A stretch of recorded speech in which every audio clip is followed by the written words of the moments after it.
ఒక చిన్న పల్లెలో మాళవిక అనే 10 ఏళ్ల అమ్మాయి ఉండేది. మాళవిక తల్లిదండ్రులు పేద రైతులు.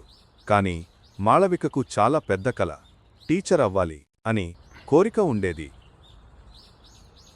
ప్రతి సాయంత్రం పొలాల్లో పని అయిపోయాక ఆమె తల్లి చెట్టు కింద కూర్చుని అగ్గిపుల్ల వెలుగులో పాఠాలు చెప్పేది. చందమామ వెలుగు వచ్చిందంటే మాళవికకు అది కొత్త పుస్తకం తెరిచినట్లే. అమ్మా, నేను నీలా పెద్దవాళ్లకి పాఠాలు చెబుతా అని ఆమె ముద్దుగా చెప్పేది. ఒకరోజు పాఠశాలలో ఎవరు బాగా చదువుతారో వారికి స్కాలర్షిప్ అని ప్రకటించారు. మాళవిక రాత్రింబవళ్లూ కష్టపడి చదువుకుంది.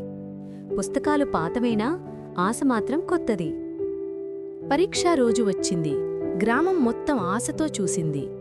కొద్ది రోజుల తర్వాత ఫలితాలు వచ్చినప్పుడు మాళవిక పేరు మొదట వచ్చింది. ఆమె తల్లి ఆనందంతో ఏడ్చింది. చందమామ, నా పిల్ల కల నిజమైంది. మాళవిక నవ్వుతూ ఆకాశం వైపు చూసింది. చందమామ కూడా ఆమెతో నవ్వుతున్నట్టే అనిపించింది. కలలు చిన్నవైనా మనసు పెద్దగా ఉంటే చందమామ దారి చూపుతాడు. ఈ స్టోరీ మీకు నచ్చితే లైక్ అండ్ షేర్, సబ్స్క్రైబ్ చేయండి.